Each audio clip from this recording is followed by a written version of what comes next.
What's up, YouTube? Welcome to Meekville. It's your girl Mika Stay Fly. And as you guys may know, I have started my 30-day Fly and Feminine challenge. Now, this is a challenge that I decided to do for myself because I am trying to tap into some of my feminine qualities. Now, I know that femininity is sort of kind of a touchy subject nowadays in social media, so I want you guys to go back and watch my introduction video so you can get an understanding of what I consider to be feminine. Now, you guys saw me putting on my lotion and kind of doing my self-care. You also see here that I am going through my skincare routine. Now, my skincare routine is not necessarily a traditional one, being that my particular regimen calls for just doing a facial cleanse, well, actually an exfoliator 2 to 3 times a week, a facial cleanse, and then I skip straight to a moisturizer, so there's no toner in between. It's just a moisturizer, and then from there I have a dark circle under eye treatment that the directions call for me to use that treatment at night, but I'm hard-headed, so I use it during the day as well. The skincare product line that I am using is called Lumin. It's spelled Lumin, and I'm actually in a trial period with that. So yeah, I love it. Here you see me doing my daily lip exfoliating routine. I have very dry lips. I've always had very dry lips, and I've always had lips that kind of have those little ridges on them. So I found an exfoliator that I love using, and you guys saw me applying that exfoliator with the exfoliator applicator. So yeah, here I'm just switching out my necklace, and you guys will see me doing my hair as well. I am going to do my makeup off camera, but you will see the finished product. After I do my makeup, I will then transition into, I guess it's a mini vlog.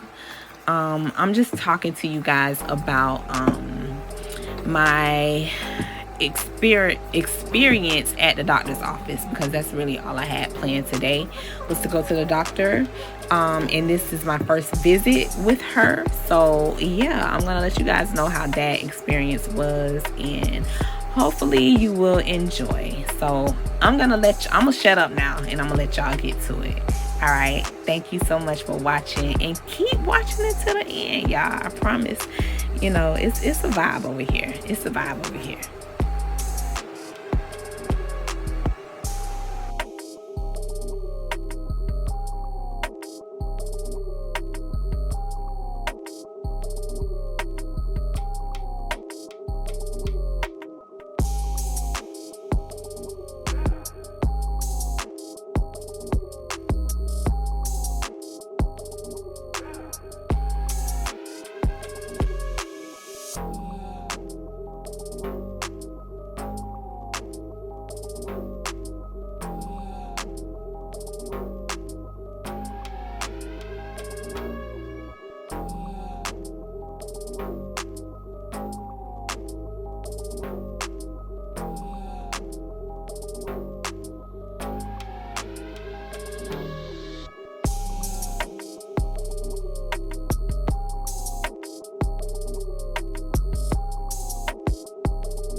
What's up, y'all? All right, so today is day 2 of my Fly and Feminine challenge.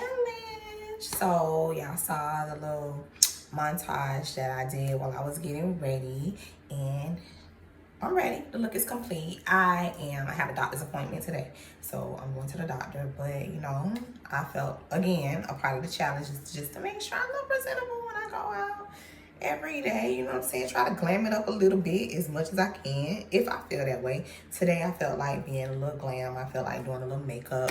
I think I told y'all in our last video, I'm like obsessed with this colorful, bright under eye look that's been kind of going on in the internet streets. So I have been, you know, just kind of playing around with it, excuse me, and practicing with that. So I have my soft, bright under eye look. Today, I did lay my baby hairs. As you can see, you know, the baby hairs laid. I am rocking my Mika Stay Fly nameplate. What else?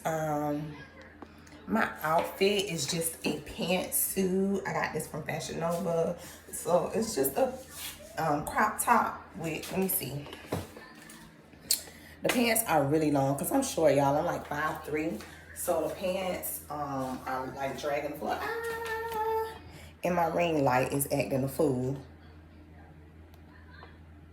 Tripod / ring light. So yeah.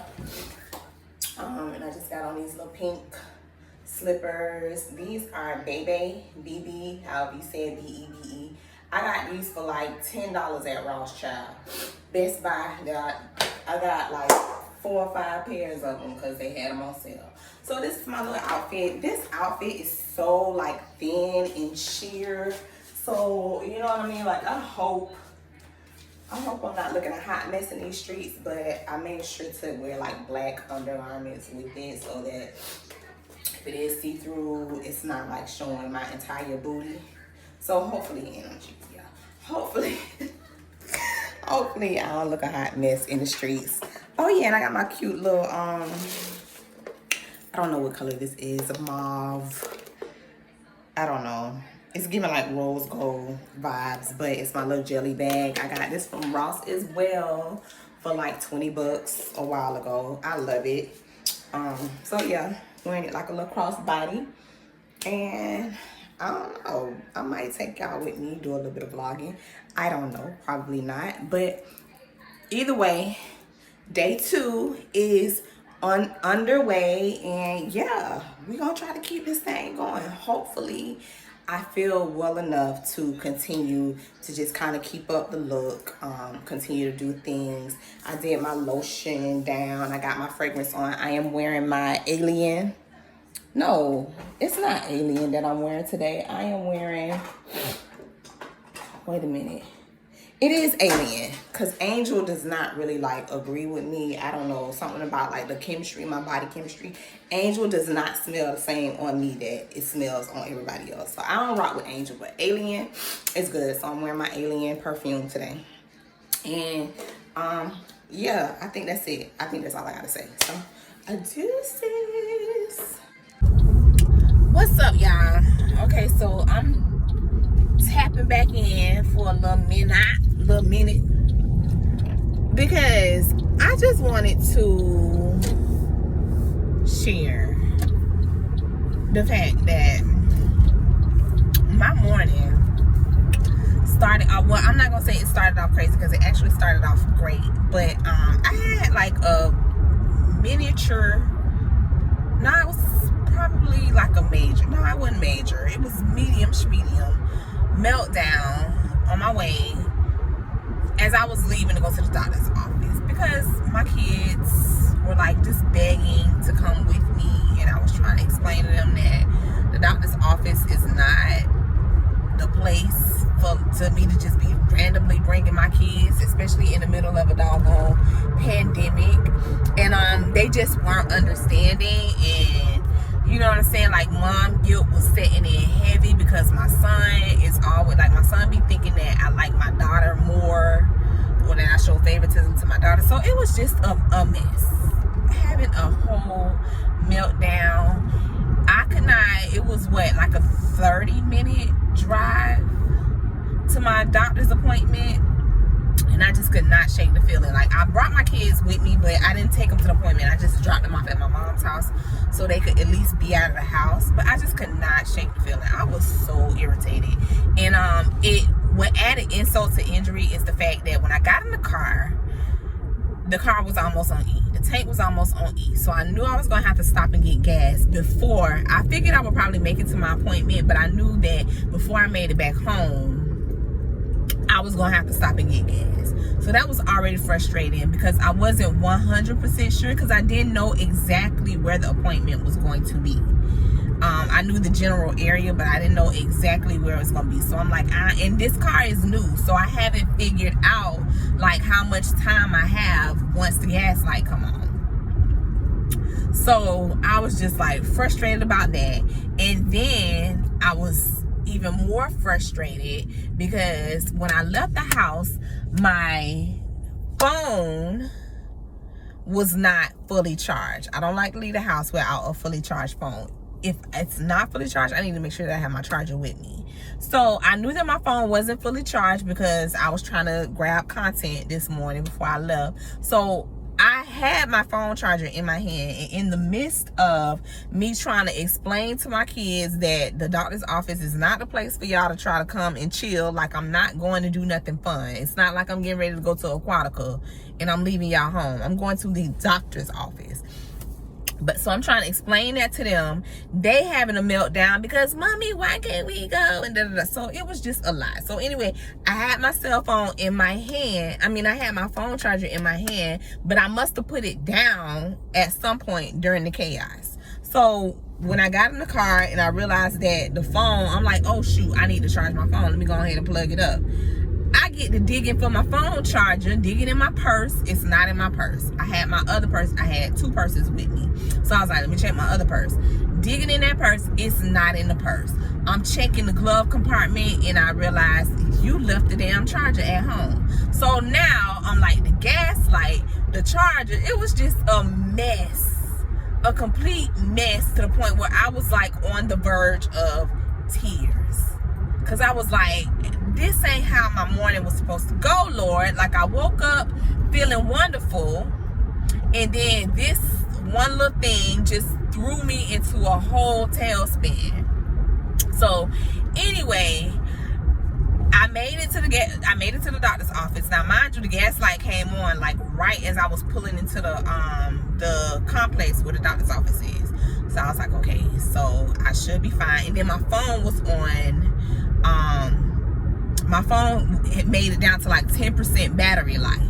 So when I got into the doctor's office, I was like, let me just turn the phone off so I can preserve whatever little bit of battery life I have. And then when I leave here, I'm gonna just run to the closest place to try to get a charger and try to get gas in the car. So I'm like on a race for time to try to get this done. But anyway, get to the doctor's office, and when I tell y'all, so this is my first visit with this doctor, and this is my primary care physician. So you know what I'm saying? Like, you wanna choose right. You want to have a good primary care physician. You want to have the person that's kind of like the overseer of your healthcare journey. You want them to be a good person. So I was sort of kind of like going, when I was searching for a new doctor, I was sort of kind of going off of, first of all, I was looking for a black doctor. To say what you want to say, but I feel like, you know what I'm saying, culturally, we know ourselves better. I could not find a black doctor. So this lady is Hispanic doctor or whatever, which I know you can be black and Hispanic. Either, whatever the case may be. You know what I'm saying? No shade to my other people of color, but I'm just saying, whatever the case may be, I get to her office.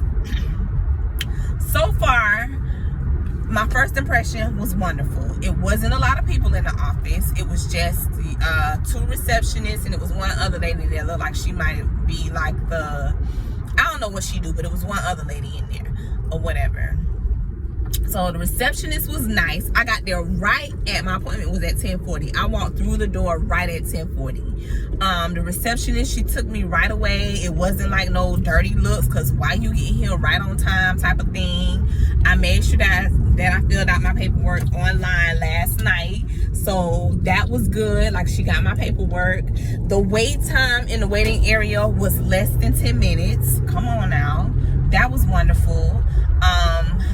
The lady who saw me, I don't know if she's a medical assistant or a nurse, it doesn't matter, whatever the case may be, she was excellent. Like, you know what I'm saying, greeted me with a smile, complimented me on my outfit, just real nice. A younger, she looked like she might have been Latina as well, Latinx, I'm not sure what the, either way, she real sweet. She asked me what, you know, why was I there. Immediately, when I told her my concern, she was like, oh yes, we gonna get to the bottom of that today, you know what I'm saying? So she was really thorough in doing like my gathering my past medical history. I feel like she was really thorough in that. When I told her what my concern was, she was like I said, she said we're gonna check it out, but I asked her again at the end of her questioning, because I just wanted to, you know what I'm saying, make sure. And so I was like, so for, you know, XYZ, are you going to, and she was like, oh yeah, we're gonna do a ABC. And I was like, thank you, like I didn't even have to ask for it. And this is significant, it's important, because the last primary care doctor that I went to see, I didn't get to see the doctor, I saw the nurse practitioner. And when I told the nurse practitioner what was going on with me, that heifer chalked it up to stress. She chalked it up to stress. It wasn't no, oh, we're gonna try to investigate. She was just like, oh, it sounds like you're really stressful, you work a stressful job. And she kind of like minimized the shit to try to make it seem like I was being dramatic. So again, that was why it was important to me to make sure that I had a doctor who is kind of sensitive to things that happen within my community. It takes me seriously when I say, hey, this is what's going on with me, I'm concerned, and don't just brush it off like, oh child, you just whatever. So anyway, the medical assistant, she was like, oh yeah child, we're gonna do an ABC for you. And I was like, absolutely. So she was like, okay, go ahead and sit down, I'm finna go and get the equipment to go ahead and do that. Like, she didn't waste no time. After she finished asking me my questions, she went and got what she needed. And then less than 5 minutes later, she was coming back in to do the test or whatever. The doctor walks in while she's doing the test, or while she's setting up for the test. While she's setting up for the test, the doctor is asking me questions about my complaint or whatever, and she's just like, you know, you could tell, just very concerned. She's asking all the right questions. Just FYI, I'm a nurse, so I know what a thorough assessment is supposed to look like. You know what I'm saying? I never tell people that, and sure enough, they ask you, like on the paperwork, they ask you what your occupation is, but I usually leave that blank, because I want you to treat me how you would treat anybody. You know what I'm saying? I want to see how you treat regular people. I don't want you to up it because I'm a nurse, or I don't want you to feel like, I don't want you to give me special treatment, or I don't want you to adjust your treatment because you know that I'm a nurse. I want to see how you treat patients in general. So I know that she's asking me all of the right questions to get to the bottom of what's going on. So I immediately realized, okay, she's taking it seriously. So the test, she completes the test or whatever. The result that she get back is kind of, I don't know about that. So she's like, let's do it again, and let's make sure that everything is in the proper placement or whatever. So she got another one or whatever, and she was like, one more time. You know what I'm saying? Like, she was making sure everything was okay. Like, she was making sure that she was getting a reading that she was comfortable with. So she did that. And then after she did that, she sat down and talked to me. And as she was talking to me, while she was running the test, I mentioned to her one more thing that was a concern for me that I had been dealing with. And so she kind of went into what she thinks that may be. But even though she kind of felt like, I think it may be due to a little bit of, you know, and this was when she asked me what type of work I do. And then I told her I'm a nurse. But prior to me telling her that I was a nurse, she had already ordered a complete workup. She had already told me, we finna do a full workup. We finna get labs for every lab in the book. Every lab in the book for the most part. She was like, we doing this. She basically ran labs to check everything she needed to from head to toe. Or whatever. She was like, we're going to do this, we're going to do that, we're going to do this, we're going to do that. Even things that you would like have to go to like a OBGYN or a gynecologist. Like, she was like, we're going to do this here. Now you're going to have to, you know, for your PAP, you're going to have to go to see a OBGYN, but we're going to check for this, we're going to check for that. Like, just very thorough. Very thorough. And even after, like, even once I told her, hey, I'm also concerned about this, and she was like, well, I think it may be related to X, Y, and Z, but just to be on the safe side, we still gonna check this. She was also telling me things like, I just felt like I'm saying all of this to say that her customer service and her bedside manner was everything. It was like I was instantly put at ease, and all of the frustration that I walked into the office with, I left it right there. Like, she helped me to just kind of, I don't know, like, y'all, it's really important.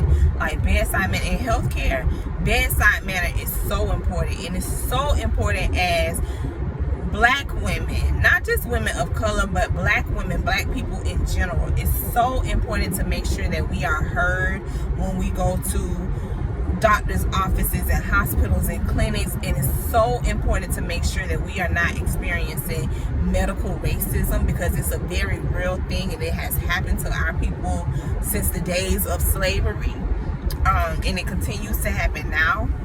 And so to know, and again, I don't apologize for it. That's why I'm real adamant about trying to have every medical personnel on my team to be a Black person. And not saying that, you know, just because they Black, they're going to have certain credentials. That's not always the case, but 9 times out of, you know what I'm saying, like, you lessen the chance of experiencing medical racism if you have somebody who, you know, just culturally, they understand certain things. They understand even something as simple as little colloquialisms, or when we use an AAVE, they can decipher what we're talking about, and they're not taking stuff literal. You know what I'm saying? They know that they know we're using a figure of speech when we say certain things. It's just a lot, and it's very important that we have people who are going to go the extra mile to make sure we good. And yeah, I just wanted to share that with y'all, because baby, I was stressed out, and I don't know, like, if my experience with the morning that I had in my commute to the doctor's office, if that experience at that doctor's office was a unpleasant one, I don't know, y'all. I don't know. I probably would have lost it. I probably would have lost it, because I was just real stressed out, real frustrated. So I left feeling great. I have my lab work. I have my orders for my lab work. They already set a follow-up appointment for 2 weeks from now. Like, I'm just like, yes. It was just like gold star. So I make sure I grabbed the little paper they had, you know, for you to leave a review or whatever. So, you know what I'm saying? I'm gonna definitely leave a Google review. My doctor was so sweet. She was like a big sister or a mom. Like, that was kind of like the level of concern I felt like she had. You know what I mean? She was just kind of talking to me about, you know, you got to make sure you take care of yourself, and Blase Squad. It just felt very much like she cared, and she's not just doing what she does for a check. You know what I'm saying? You can tell. You can tell when people are in the field of healthcare, because they genuinely care about people. And you can tell when they're in healthcare because they just want some cash. So that's good. That's so far two of my doctors. I've been building my medical team. You know what I mean? I've been kind of making appointments and making sure that I see the right people. And so the way that she handled me today was going to tell me whether or not I needed to add another specialist onto my team. But I think I'm good.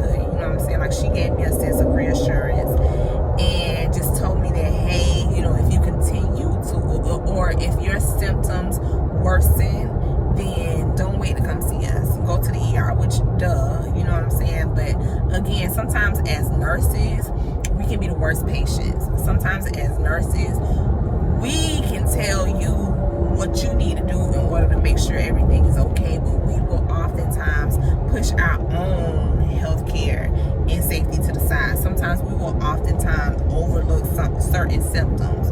You know what I'm saying? So just having her to say, hey, if it gets any worse, you know what I'm saying, like your tests are normal today, but hey, you know that don't mean nothing. So if it gets, I mean, not saying it doesn't mean anything, but it's just to say that sometimes you can get false negatives. Sometimes, you know, there can still be something deeper going on. So what I appreciated was the fact that she did not brush my symptoms off. She didn't make me feel like, oh girl, you fine, you just being extra. She was like, no, if you continue to experience, not continue to experience, she said, if you continue to experience subtle symptoms, then you know what I'm saying, you can take something over the counter for it. But if you get to a point where you experience this level of pain and it's unbearable or excruciating, then obviously you need to go to a ER. Like don't even worry about trying to come in and see us. Go to an ER, and then, you know what I'm saying, they'll send us all the information that they get from there. So that was good. I'm on my way to get my kids now. I'm almost at my mom's house, and I feel so much better. Oh, so yeah, so then the gas in the charger. So sure enough, when I got back in the car, the freaking gas light was on. So, and my phone was like at 10% once again. So I'm sitting there like, all right, what can I do? So I realized that it was like a neighborhood Walmart right across the street. So I was like, okay, let me go get, actually my phone was on 6%. It wasn't even on 10% no more, it was on 6%. So I was like, okay, I don't know where a gas station is, so I'm going to need my phone to navigate me. So let me run into the Walmart to find a charger. So mind you, this is a neighborhood Walmart. So it's a smaller Walmart, and they basically only have like groceries there. So I'm on my quest to find a daggone charger. I had to walk by the charger about 3 times. But either way, I finally found a charger. Got to the car and picked up the wrong one. I picked up the one that had the C. It didn't have a USB connection. It had the C drive connection or whatever this shit called. C style or whatever. So I was like, what is going on? So I had to go back in the store, swap it out. Luckily, the lady at customer service was like, "Child, just take it. It's just the exchange. It ain't no big deal. We ain't got to." So that was good. So I changed it, and then I plugged it up, got in the car. It was working beautifully. So I put in my GPS for the closest gas station. The closest gas station was 10 minutes away. So they said. I get in the car, I start driving. I'm like, okay, I realize where I am. Child, why they trying to take me right past a doggone 7-Eleven to a mobile? I didn't ask for the closest mobile. I asked for the closest gas station. How y'all gonna make me pass the 7-Eleven? Child, please, I turn right into that 7-Eleven, put some gas into my tank. Google Maps was still trying to tell me, oh yeah, you need to go with, girl, shut up. I got my gas. I ain't going nowhere. Nowhere. So anyway, who is this? Is this my friend? Kim. Hey, Bill. What's wrong with your leg? Walking? I hope you weren't walking in them flip-flops. Oh. How you been, boo? Great. How you been? I'm good. Great. I'm sweaty. Oh, you all right? How your mama doing? Great. How your mama? She doing good. Yeah, girl, I'm gonna get my turn. Where your babies? They ain't babies no more. No, girl. They at my mama's house. My son finna be. Like You still look like him, man. You still look like my boo. What, Keisha, working? Yeah. Tell her I said, hey, give your mama a hug for me, girl. I miss Miss Jackie, child. That's my boo right there. You come get her. All right, girl. Yeah, so I'm gonna get my kids, and then we gonna go home. So I don't know if I'm gonna pick y'all back up today or not. I guess it's gonna be a vlog, child. I wasn't planning on vlogging, but I just wanted to share that with y'all because I was so frustrated. I was so frustrated, Lord. I was like, baby, and I was praying. I don't know if I was necessarily praying for the right thing, but I was talking to the Lord like, okay, Jesus, you're going to have to help me to come off this ledge because the way I'm feeling right now, So anyway, let me go get my babies. I'll holler at y'all later.